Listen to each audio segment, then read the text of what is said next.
بسم اللہ الرحمن الرحیم۔ رشک کرنا اچھی بات ہے، کاش مجھے بھی یہ مقام مل جاتا، لیکن جو بیماری ہے وہ ہے حسد۔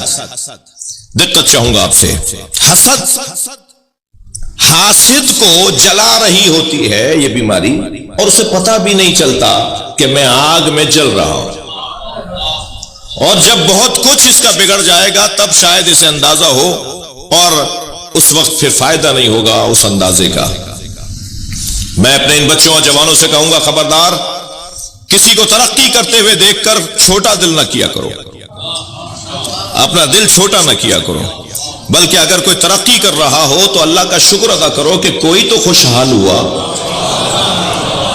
میں نہ صحیح مگر کوئی تو خوشحال ہوا۔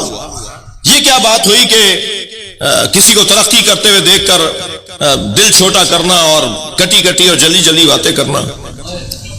ایک صاحب ہمارے ساتھ، میرے ایک بزرگ تھے، انہوں نے بڑا اچھا جملہ کہا، میں وہ ہدیہ کر رہا ہوں۔ وہ فرمانے لگے کہ لوگوں کو دو چیزیں زیادہ نظر آتی ہیں، لوگوں کو دو چیزیں زیادہ نظر آتی ہیں، ایک اپنی عقل، ایک دوسرے کا پیسہ۔ ان سے زیادہ سمجھدار کوئی نہیں ہے، اور ان کے پاس پیسہ بہت ہے۔ بھئی آپ کا کیا مطلب کہ ان کے پاس پیسہ بہت ہے؟ ہمارے ساتھ بڑا مسئلہ ہے۔ ایک صاحب مجھ سے کہنے لگے، مولانا آپ فلاں کے یہاں گئے تھے؟ میں نے کہا جی گیا تھا۔ وہ تو رشوت لیتے ہیں۔ تو میں نے کہا تنخواہ بھی لیتے ہیں یا نہیں؟ چلے ہاں تنخواہ بھی لیتے ہیں۔ میں نے کہا میں نے تنخواہ کے پیسوں سے کھانا کھایا ہے۔ بھئی آپ کا کیا مطلب ہے کہ وہ رشوت لیتے ہیں؟ صلوات پڑھنے ذرا محمد و آل محمد۔ اللہ انہیں ہدایت دے، اللہ انہیں نیکی سے نوازے، اللہ ان کو ان برائیوں سے بچائے، مگر کوئی مثبت پہلو بھی تو ہوگا کسی میں۔ میں ان بچوں سے ایک اور نصیحت کروں گا، کسی سے نفرت نہیں کرو، کسی سنی سے نفرت نہیں کرو، کسی ہندو سے نفرت نہیں کرو، کسی عیسائی سے نفرت نہیں کرو۔ نفرت کرنے والا علی کے دروازے کا بندہ نہیں ہے۔ پیار بانٹنے والا، محبتیں بانٹو، اچھائیاں دیکھو، مثبت چیزیں دیکھو۔ بھائی بریلوی بھائیوں میں اچھائیاں بھی تو ہیں، دیوبندی بھائیوں میں اچھائیاں بھی تو ہیں۔ میں ان سے کہتا ہوں شیعوں میں کوئی اچھائی بھی تو ہوگی۔ تم اچھائیاں دیکھو، برائیاں نہیں دیکھو۔ ایک نبی نے اپنے حواریوں سے، یعنی اپنے امتیوں کے، کوئی امت میں سے کچھ لوگوں سے، ایک کتے کی طرف اشارہ کر کے کہا اس میں کوئی اچھی چیز نظر آ رہی ہے؟ اس کے اندر کیڑے اٹھ رہے تھے، وہ جو ہے وہ زخمی تھا، اس کی بہت بری حالت تھی۔ تو سب نے کہا نہیں جی کوئی چیز اچھی نظر نہیں آ رہی ہے۔ حضرت فرمایا تمہیں اس کے چمکتے ہوئے دانت نظر نہیں آ رہے؟ کوئی اچھی چیز تو ڈھونڈ لو کسی کے اندر۔ میں اس آیت کی تفسیر میں بات کر رہا ہوں، موضوع سے ہٹ کر نہیں بول رہا۔ حسد کرنے والے عزیزان گرامی اپنا نقصان کر رہے ہوتے ہیں، محسود کو وہ اس کا کچھ نہیں بگاڑ پائیں گے۔ مجھے بتائیے جنہوں نے اہل بیت کے ساتھ ظلم کیا، کیا ہوا اہل بیت کے ساتھ؟ اللہ نے اور عزت بڑھا دی، اللہ نے اور ان کا احترام بڑھا دیا۔ وہ جیسے جیسے ظلم کا شکار ہوتے چلے گئے، ایسے ایسے معاشرے پر حاکم بنتے چلے گئے۔ بتائیے جتنا پیسہ علی کا ذکر روکنے کے لیے خرچ ہوا تاریخ میں، اتنا کسی اور پر خرچ ہوتا تو وہ میوزیم میں بھی نہ ملتا۔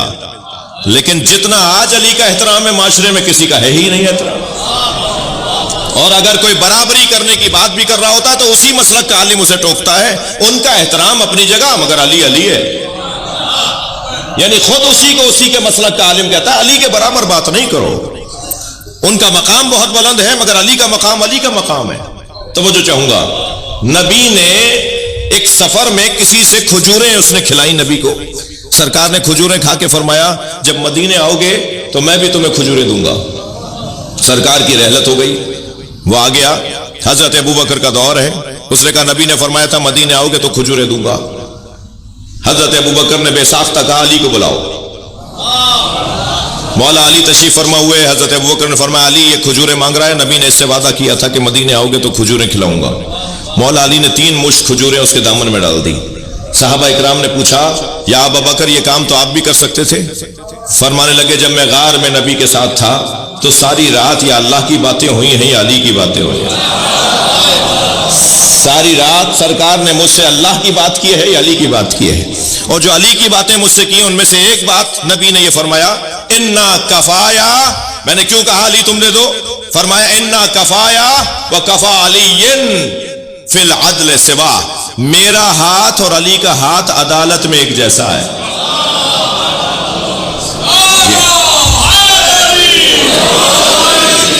عزیزو، حسد، خبردار بچوں سے عرض کر رہا ہوں، حسد کسی سے نہیں کرو. یہ وہ بیماری ہے جو اہل بیت کے دشمنوں میں پائی جاتی ہے، اہل بیت کے چاہنے والوں میں نہیں ہونی چاہیے. اس لیے کہ اہل بیت کے ساتھ حسد کی بنیاد پر اس آیت کی تفسیر میں مولا علی نے فرمایا کہ ہمارے ساتھ ایسا ہوا ہے. محبت کیسے کسی کی حاصل کی جائے؟ محبت کیسے کسی کی حاصل کی جائے؟ سورہ یوسف میں حضرت یوسف کے بھائیوں نے بابا کی محبت حاصل کرنے کا ایک طریقہ اپنایا ہے، اور قرآن سورہ مبارکہ نساء میں اللہ نے محبت حاصل کرنے کا ایک اور طریقہ بتایا ہے. ہمارے معاشرے میں جو زیادہ تر چیز رائج ہے وہ حضرت یوسف کے بھائیوں والی رائج ہے، جبکہ ہونا چاہیے جو اللہ نے نسخہ بتایا ہے. ہیں دونوں قرآن کی آیتیں. سورہ یوسف کے اندر ہے کہ حضرت یوسف کے بھائیوں نے سب جمع ہو کر، 11 بھائی جمع ہو کر کہتے ہیں اقتلوا یوسف واخوہ انا هو احب الی ابینا منا. آؤ چل کر یوسف کو اور یوسف کے بھائی کو قتل کر دیتے ہیں، اس لیے کہ یوسف بابا کے نزدیک ہماری نسبت زیادہ قربت رکھتا ہے، بابا اس سے زیادہ پیار کرتے ہیں. جب ہم اسے مار دیں گے تو پھر ہم ہوں گے، بابا کی محبت ہمیں مل جائے گی. یہ ایک طریقہ ہے کہ اگر محبتیں لینی ہے تو ان لوگوں کو رستے سے ہٹا دیا جائے جن سے محبت ہو رہی ہے، پھر وہ ہٹ جائیں گے تو پھر ہم آگے آ جائیں گے. یہ قرآن میں کچھ لوگوں نے سوچا تھا ایسا، اور ایسا کرنے کے لیے چلے گئے حضرت یوسف کو مارنے کے لیے.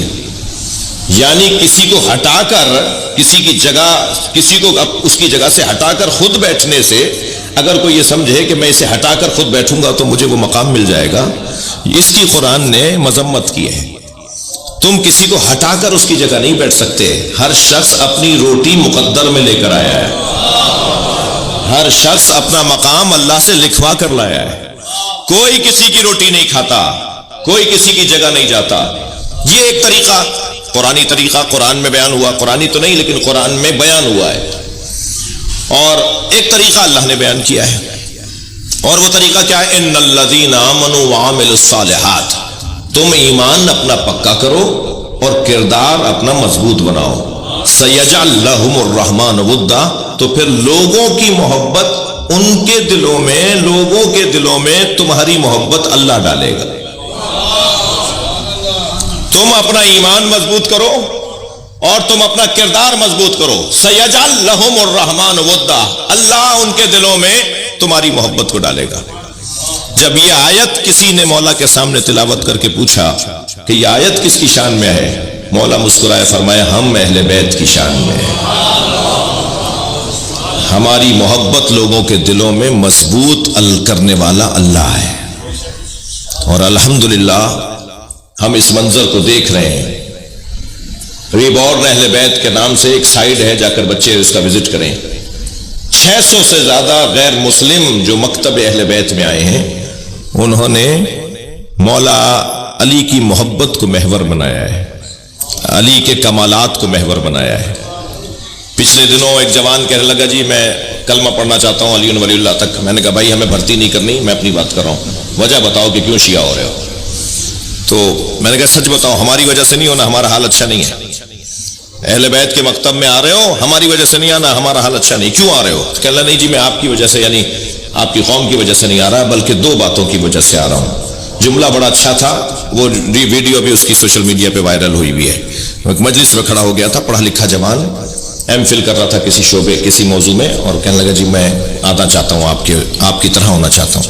تو وہ تو میں نے کہا جی کیوں؟ تو کہنے لگا 2 باتوں کی وجہ سے میں آپ کے مکتب میں آ رہا ہوں، ایک عظمت علی، ایک صبر حسین. کیا کمال کا جملہ ہے.